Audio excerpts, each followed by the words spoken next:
You've been given oil for one purpose, to keep your light burning, to keep yourself healthy, whole, and strong. If your fire goes out, you can't help all those others. If you're living depleted, drained, running on empty, you're not shining like you could. You're making it, but what could you be if you got back in balance? How much brighter, further, longer, happier could you be if you did like Jesus, on a regular basis, took time to get refreshed, to be replenished? I'm not saying to live selfishly. I'm not saying to not work hard. I'm saying take care of your temple, physically, spiritually, and emotionally. You're not invincible. People may think you're Superman because you're so strong, so gifted. You're always up, but like all of us, you're human. You need to be refreshed. I look back at myself sometime and I think, what advice?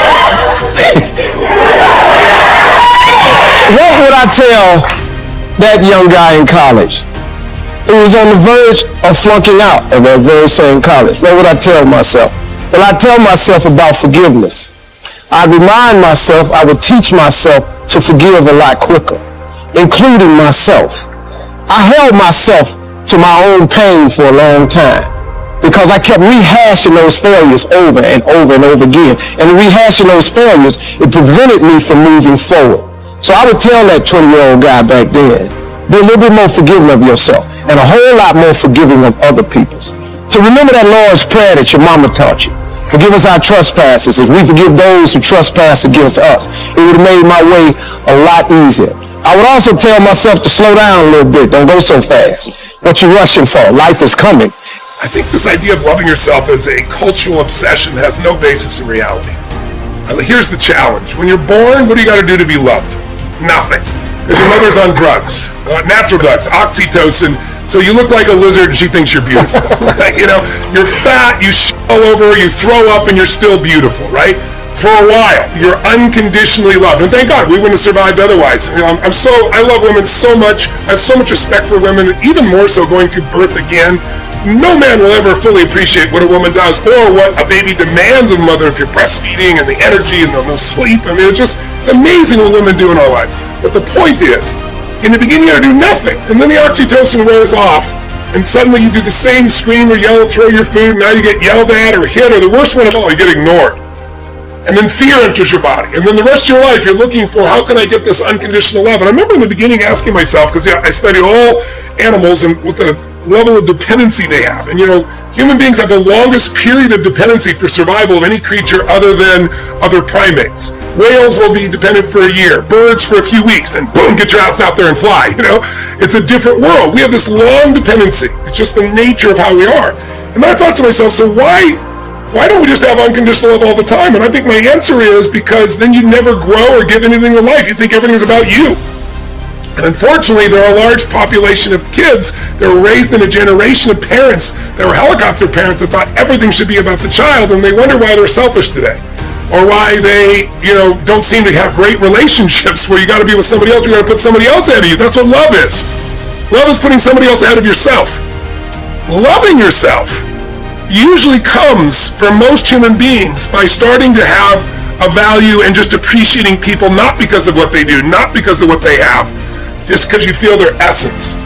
And it's easier to do that with somebody you love than it's with yourself, but when you start to with somebody else and you're not judging, you're truly loving them, then it's much more natural because you're already doing the loving. You're not getting it from somewhere else. Someone may say something, look at you a certain way as a trigger, but all love is self-love. This bullshit, I don't love myself. If you've ever been someone who felt loved, you loved yourself. They didn't love you. They said something, they did something with their eyes, and you used that as a trigger to release love inside of you. Loving yourself every moment, all the time, is not the secret to success. Having appreciation for yourself is different than constantly loving. Now, in the Bible, it says, love thy neighbor as thyself. So I think it's a worthy goal and it's useful, but most people are obsessed with it. And I think, get on about living a life that's meaningful and you'll love yourself. As long as you focus on you, you're not going to love you. Because the human brain is always looking for what's wrong, what to protect, what needs to be changed. It's a survival instinct. And so it's looking for things to fight or flight or try to freeze or pretend you're not there about yourself. But when you're a bit of service, when you're trying to serve something more than yourself, that's when the higher part of your consciousness is there. That's when your heart is flowing. And when you're doing that, you're not thinking about you, and therefore you feel love. And I can tell you my own experience, I I don't have to, no one else have to earn love with me, but my strategy has been I got to earn my own love, right? I got to be worthy of my own love. I don't do that to somebody else. How do you do that? Well, by helping millions of people for 44 years, now I'm finally at the stage where, oh yeah, I fucking love myself. I'm up there. Right. I enjoy myself. I appreciate it. But along the way, I've always earned it. Now, I don't think that's necessarily healthy or not, but I like what it's done with me. If I know people that just think they're God's gift at creation, and they don't add any value to any other human being, and they're assholes to be around. They love themselves. So I would challenge that whole belief system. I'd say it's appreciating yourself. It's loving the people around you. And the more you can unconditionally love others, the more you'll unconditionally love yourself. But trying to start with yourself when you're not doing with others, forget it. It'll never happen. One of my favorite protocols is the daily nature walk. I love walking in the woods. I often listen to audiobooks in the woods. I call it reading while walking. Reading while walking. So I go to this place. It's sort of my creative forest. There's not a lot of people in there, and I walk for 1 hour. I breathe in the air. I look at the lush scenery. I listen to a different audiobook. It's almost like a walking meditation as well. Sometimes I don't listen to an audiobook, and I just walk, and I touch the earth. It's almost like I'm thanking the earth, connecting with the soil. Yes, I'm wearing shoes. I don't want to get too esoteric here, but there's a lot of really good research saying if you want to boost your immune system, you want to boost your happiness, you want to release serotonin and dopamine, you want to release the fear hormone called cortisol, walk in nature. And so when I walk, I connect with nature. Happiness is one of the most studied areas of human endeavor in the history of the world. I mean, when you look at psychology and you look at philosophy, this is all I've been talking about for literally centuries. It's unbelievable. So we figured out the basics of happiness.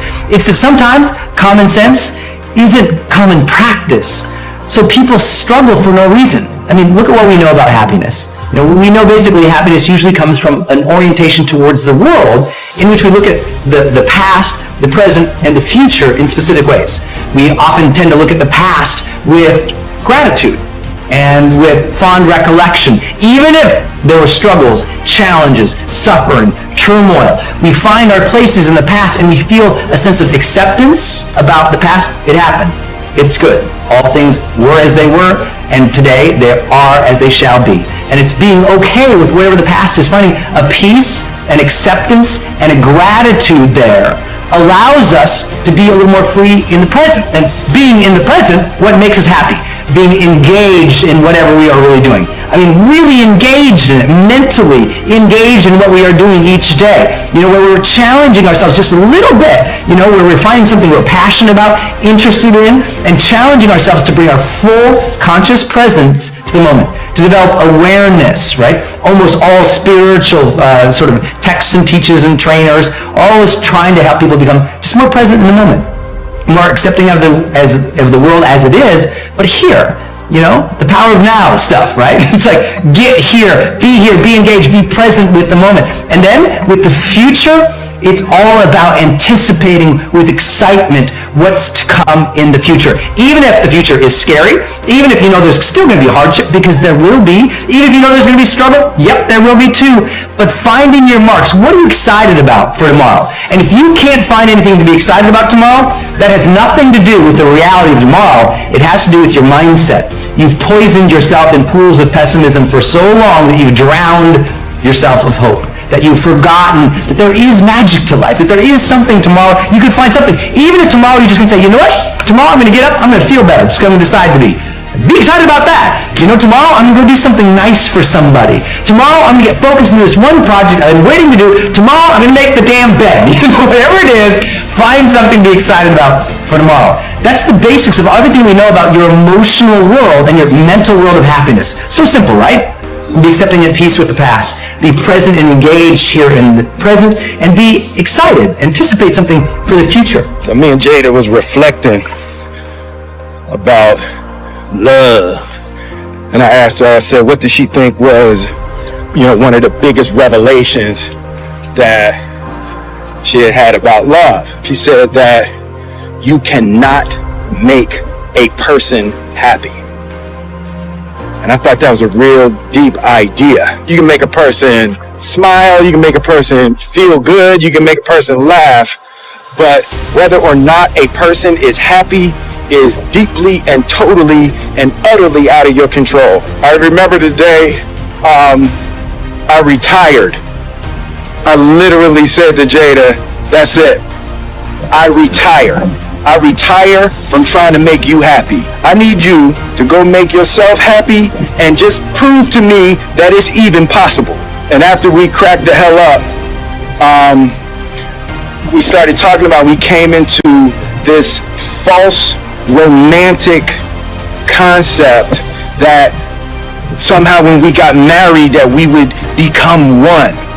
And what we realized is that we were two completely separate people on two completely separate individual journeys, and that we were choosing to walk our separate journeys together. But her happiness was her responsibility, and my happiness was my responsibility. And we decided that we were going to find our individual, internal, private, separate joy. And then we were going to present ourselves to the relationship and to each other already happy, not coming to each other begging with our empty cups out, demanding that she fill my cup and demanding that she meet my needs. Unfair, and it's kind of unrealistic and can be destructive to place the responsibility for your happiness on anybody other than yourself. I have a philosophy about long-term relationships that isn't discussed very often. So for those of my friends that are in one that's, I don't know how long, but for some people long-term's a year, right? But for those of us that are in long-term relationships, I get asked often on shows, hey, what are one of the keys that I would not normally hear about that create a relationship that is still doing what you said earlier, which is so wonderful, where there really is this observation, there's separation, there's growth happening. And so there's all these things they say in the long term. Be honest with one another, be trustworthy, make sure you're communicating. One of the things that I find with my friends and I who have had long-term, really good relationships is physical intimacy still. And real attraction to one another physically. If everyone says, I want to marry my best friend, which you do, but you have a lot of friends, and you need to be married to all of them. And one of the things I see in relationships is they start out where there's this physical chemistry, and I know relationships ebbs and flow. I'm not just talking about sex. I'm referring to physical, touching, and intimacy. When I was dating Christiana, her dad was older than her mother, and it was his second marriage. His first wife had died of cancer. And oftentimes in second marriages, I see people kind of know the second time around, maybe the mistakes they made the first time. In his case, his wife had actually passed away. But when I would date her, I would often pick her up. And when you'd walk up to their home, their front door, and I'd knock to come get her, you could see into their living room. And my family didn't have this. My parents had their own dynamic. But I would go to the front door, and more times than not, Matthew, more times than not every time, on a Saturday night I'd come to pick up my girlfriend for a date, I could look into the living room and the TV would be off. I'd get emotional because he's passed away, but they'd be slow dancing. Wow. And at an advanced age. Wow. They just slow dance in the living room together. Now, I don't know if that led to more than that in the bedroom afterwards, but they had real physical intimacy. They weren't just friends. They were lovers in every sense.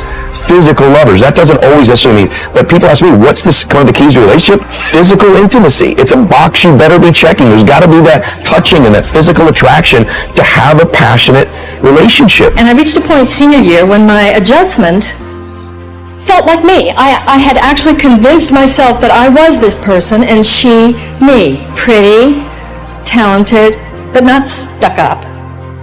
A girl who laughed a lot at every stupid thing every boy said, and who lowered her eyes at the right moment and deferred, who learned to defer when the boys took over the conversation. I really remember this so clearly. And I could tell it was working. I was much less annoying to the guys than I had been. They liked me better, and I liked that. This was conscious, but it was at the same time motivated and fully felt. This was real acting. I got to Vassar, which 43 years ago was a single-sex institution, like all the colleges in what they called the Seven Sisters, the female Ivy League. And I made some very quick but lifelong and challenging friends. And with their help, outside of any competition for boys, my brain woke up.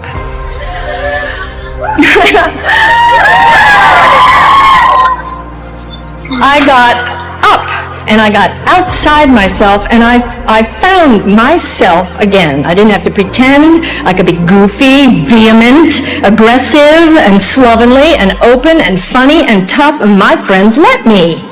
I didn't wash my hair for 3 weeks once. They accepted me like the Velveteen Rabbit.